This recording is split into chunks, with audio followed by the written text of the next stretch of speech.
your girl Adeola. Ladies and gentlemen, Alhaji Bola Ahmed Tinubu is back from London after a 12-day journey. Did you see that video of him coming back in the country? The man is now referred to as the city boy. The city boy!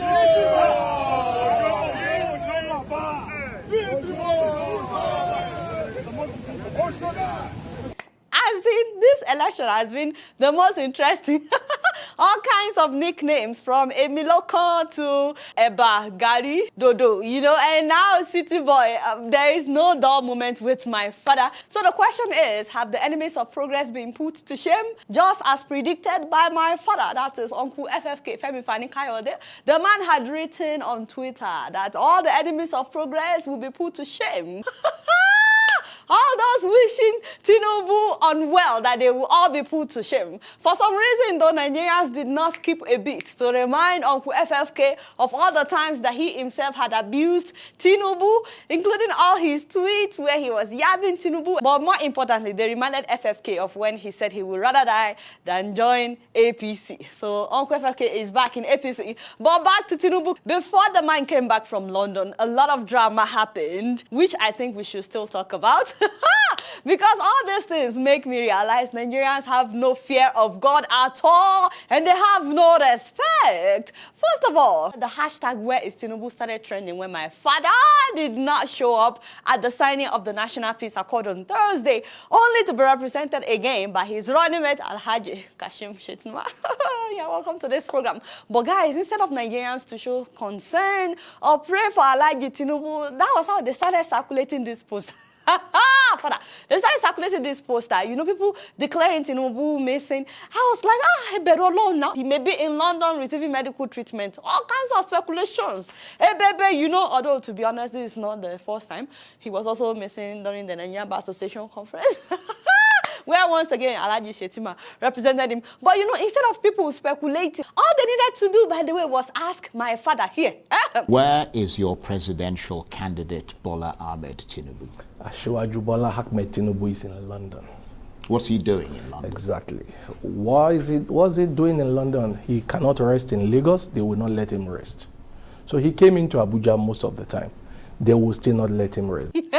I'm sorry, it's a lie. This man has been working for an average of 20 hours in the 24 hours in each day.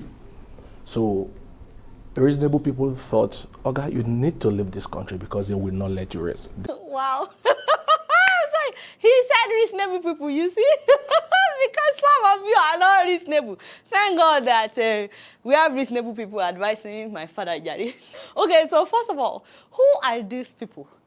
Who are these people not letting my father rest? Who are they?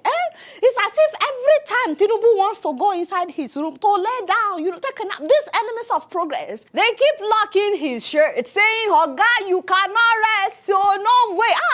I said this is wickedness. Wickedness. Until they could drop the man out of the country into another country before he could do what? Take a nap. People have to stop harassing Tinubu. I don't like it. He's not even president yet, and they're not letting him rest. Who are these people? If he should become president, these people will be driving him out of the country every week. They will just be telling us stories every week about why he had to go and do what? Rest in London. Enemies of progress. Anyway, I'm happy that other candidates are able to rest. They're able to take a nap in Nigeria. Maybe nobody's holding on to their shirts when they try to enter their room to rest. But you know, to shut up the enemies of progress. Woo! Father, all those people saying that my father is sick. That was how my father and his campaign team released a video of him on a stationary bike.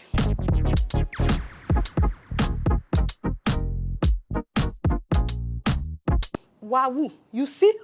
It's a wahoo something. Fit as a fiddle. In fact, this is what we've been waiting for. You know, a video of Tinubu on a bike. By the way, we need more just for Tinubu's people. Maybe him swimming or him playing soccer, you know, just to buttress his point. Since, of course, they cannot be showing us a video of him sleeping, because that may be interpreted in a different way. Good thing is the man is back, so we don't need another video evidence of him swimming or playing soccer, you know.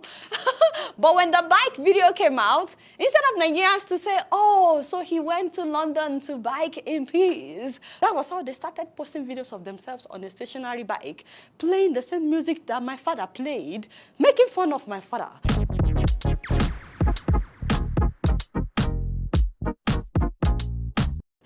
why I said Nigerians don't fear God? Eh? But once again, my father is back, alhamdulillah. The good thing though is that people are marching for Tinubu in different parts of the country. They are marching in Ibadan. They are marching in Lagos. In fact, a huge crowd of women in Lagos marched for Al-Hajj. The group of women marched from the Tinubu Square to Onikon at the Mobolaji Johnson Arena. Notable among them are wife of the Lagos State Governor, Ibijoke Sanwo-Olu, and wife of the Deputy Governor, Oluremi Hamzat. You see, this election is going to be a very interesting one. I'm sure that you also saw the various Peter Obi rallies that took place on October 1st, Independence Day.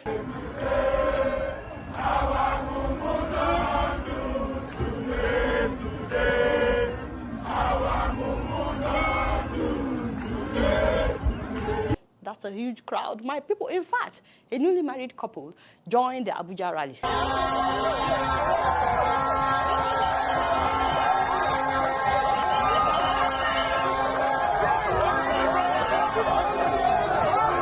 Now, before I forget, I just want to thank the Lagos APC women leader for telling us that he will be back ASAP, and he was what? He was back. When is Bola Ahmed Tinubu, your candidate, expected back? This meeting that he's holding in London, I'm a woman is leader. it going to be a long, I'm a permanent meeting? He will show up very soon. And I tell you, How soon? within the next 48 hours, I know the Ashiwaju. He's never spent more than 2 weeks outside. Go and check, go and Google. Sorry, mommy said we should Google. Where's my phone? I'm Googling. What did you get? I got Tinubu returns to Nigeria from London after 3 months medical trip. What did you get? This was last year, but we did a whole video about mommy, because you are watching my mother. Maybe next time you should not tell people to Google, because people can actually Google and then it looks as if you're lying or speaking with both sides of your mouth, because the internet does not forget, So, mommy, please, next time, don't tell people to Google. But now, guys, I want you to pay attention to what Uncle Ruben Abati did right there. Even my little self here, when I'm not well, I quickly run out to take he's a not rest. well? Are you No, confirming that he's I not am well? not saying he's not well. Uncle Abati, Uncle Ruben, you are a very sneaky somebody. Uncle Ayo, please, what can you tell us about Asiwaju's health? He's not ill at all. He is fine. Okay, what do you guys think? Once again, my father is back. We thank the Lord, alhamdulillah. But what do you think about what Uncle Ayo said right here? You guys now don't know much. Guess what? I'm just keeping it real. Moving on to Kenya, guys. Did you see the speech by Kenya newly elected President William Ruto at the United Nations General Assembly? From genocides and civil conflict to famine and pandemics, the African continent is consistently left behind to bear the brunt of weak solidarity and disastrous failure of multilateralism. What? As in? History indicates the last time Africa was the focal point of strong and multilateral consensus was during the Berlin Conference of 1884-1885. Wow. First of all, guys, the man spoke so well and with confidence. He sounded, people can actually understand the words coming out of his mouth. Like some presidents, no offense to Nigeria, okay, nobody mentioned Nigeria. I'm just saying that we could understand what the man was saying.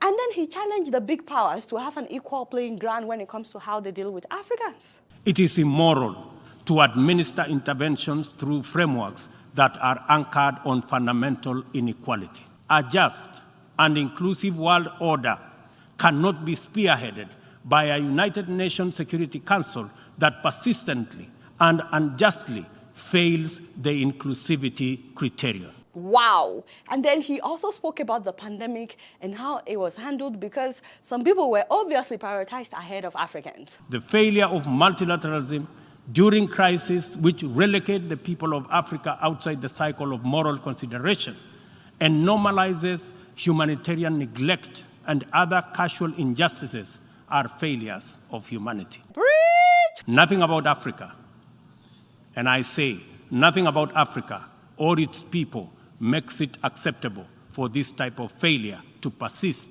in this era. Preach! father. Now, I just want to say I'm really proud of the new president of Kenya, although I still think that we as Africans also need to start coming up with solutions instead of depending on the West for everything. Because I really don't think that we'll ever be treated as equals if we don't become truly independent in terms of coming up with solutions. Let me know what you guys think about this. You guys never know much. Guess what? I'm just keeping it real. So did you guys click the thumbs up button yet? All right, y'all, it's been real, and I'm keeping it real up in here. Don't forget to follow me on Facebook, Twitter, and Instagram. And if you're yet to subscribe to my channel, I'm watching you on Plasma TV. Press the subscribe button and the bell button. Until next time, I'm going to see you all later. Peace out.